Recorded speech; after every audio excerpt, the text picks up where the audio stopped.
अध्याय 13 हम बीमार क्यों होते हैं। कक्षा 9 सब्जेक्ट साइंस बायो। यह वीडियो का पहला भाग है। मैं विकास कुमार रंजन, मेरे विद्यालय का नाम राजकीकृत मिडिल स्कूल बंगलासाड़म गोमिया है।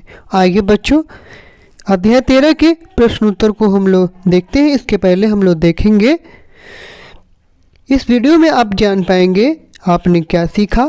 प्रश्न संख्या 1 से 5 तक के प्रश्नों के उत्तर। अध्याय 13 हम बीमार क्यों होते हैं। Why do you fall ill. यह NCERT की किताब के प्रश्न उत्तर को हम लोग देखने जा रहे हैं। यह कक्षा 9वीं की है। आइए बच्चों, आइए हम लोग देखते हैं इस पाठ से आपने क्या सीखा। स्वास्थ्य व्यक्ति की शारीरिक, मानसिक तथा सामाजिक जीवन की एक समग्र समन्वयित अवस्था है। किसी का स्वास्थ्य उसके भौतिक पर्यावरण तथा आर्थिक अवस्था पर निर्भर करता है। रोगों की अवधि के आधार पर इसे तीव्र तथा दीर्घकालिक 2 वर्गों में विभाजित कर सकते हैं। रोग के कारक संक्रामक अथवा असंक्रामक हो सकते हैं। संक्रामक कारक जीवों के विभिन्न वर्गों से हो सकते हैं। ये एक कोशिक सूक्ष्मजीव अथवा बहुकोशिक हो सकते हैं। रोग का उपचार उसके कारक रोगाणु के वर्ग के आधार पर किया जाता है। संक्रामक कारक वायु, जल, शारीरिक संपर्क अथवा रोग वाहक द्वारा फैलते हैं। रोगों का निवारण सफल उपचार की अपेक्षा अच्छा है। संक्रामक रोगों का निवारण जन स्वास्थ्य स्वच्छता विधियों द्वारा किया जा सकता है, जिसके संक्रामक कारक कम हो जाते हैं। टीकाकरण द्वारा संक्रामक रोगों का निवारण किया जा सकता है। संक्रामक रोगों के निवारण को प्रभावशाली बनाने के लिए आवश्यक है कि सार्वजनिक स्वच्छता तथा टीकाकरण की सुविधा सभी को उपलब्ध हो। आइए अब इस पाठ के प्रश्न उत्तर को हम देखते हैं। प्रश्न संख्या 1, इसमें 2 प्रश्न हैं और भी हम इस प्रश्न के दोनों प्रश्नों के उत्तर को जानेंगे। पिछले 1 वर्ष में आप कितनी बार बीमार हुए हैं, बीमारी क्या थी। प्रश्न, इन बीमारी को हटाने के लिए आप अपनी दिनचर्या में क्या परिवर्तन करेंगे। आइए इसके उत्तर को हम लोग देखते हैं। इस प्रश्न का उत्तर होगा, पिछले 1 वर्ष में मुझे 1 बार दस्त तथा दूसरी बार साधारण बुखार हुआ था। दस्त होने के बाद मैं अपनी दिनचर्या में निम्नलिखित परिवर्तन किया था। पानी को उबाल के ठंडा करके फिर पिया करता था। पानी फिल्टर करके प्रयोग करता था। सिर्फ घर का बना हुआ खाना खाता था। बुखार होने के बाद दिनचर्या में निम्नलिखित परिवर्तन: गर्म खाना, गर्म पानी का प्रयोग करता था। रुमाल का उपयोग करता था। खाने से पहले रोजाना ठीक से हाथ धो लेता था। ठीक समय औषधि का प्रयोग करता था। पास पड़ोस में परिवर्तन: रसोई घर ठीक से साफ किया था। बर्तनों को साफ रखता था। आसपास के साफ सफाई पे ध्यान रखता था ताकि मकड़ी मच्छर ना पैदा हो सके।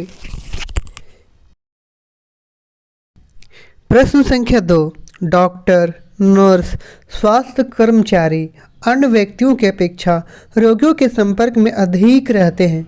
पता करो कि वे अपने आप को बीमारी होने से कैसे बचाते हैं।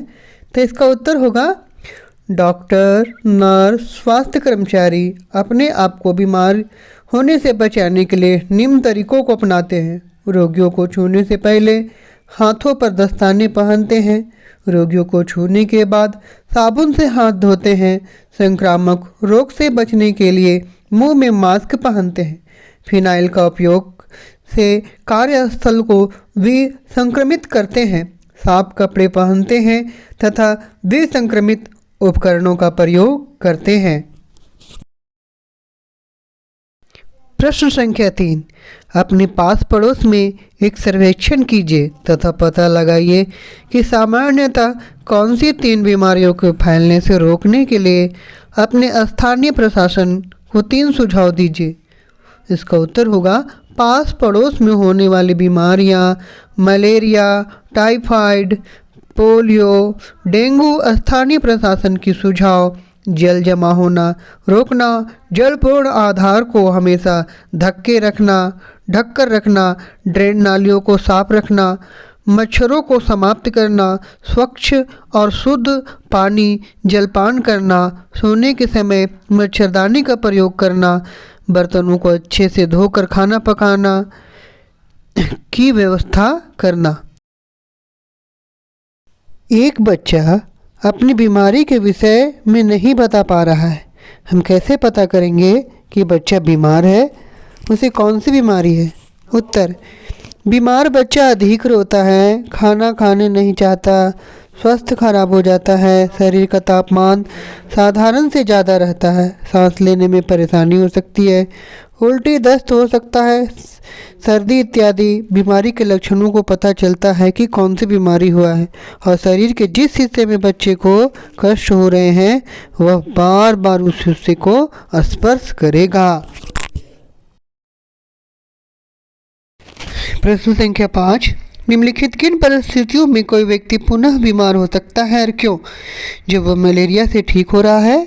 दूसरा, ये ऑप्शन है, ऑप्शन में जो सही होगा उसी को चुनकर उसका एक्सप्लेन करना है, व्याख्या करना है। वह मलेरिया से ठीक हो चुका है और वह चेचक रोगियों की सेवा कर रहा है। मलेरिया से ठीक, थर्ड वाले में है, मलेरिया से ठीक होने के बाद 4 दिन उपवास करता है और चेचक के रोगियों की सेवा कर रहा है। तो इसका ऑप्शन जो थर्ड वाला है सी या 3 वाला होगा। कोई व्यक्ति परिस्थिति 3 या सी में पुनः बीमार हो सकता है क्योंकि बीमारी के कारण मनुष्य के शरीर की प्रतिरक्षा तंत्र कमज़ोर ही पड़ता है, तब उससे ताज़ा और पौष्टिक खाना खाने की ज़रूरत होती है। लेकिन अगर उस समय वह उपवास करता है तो शरीर की प्रतिरक्षा तंत्र और कमज़ोर हो जाता है, जिससे चेचक जैसी बीमारी होने की संभावना अधिक होती है। तो बच्चों, इस वीडियो में इतना ही। आप ध्यान से देखिए, कॉपी में उतारिए। मैं मिलूँगा नेक्स्ट वीडियो में अगले प्रश्न उत्तर के साथ।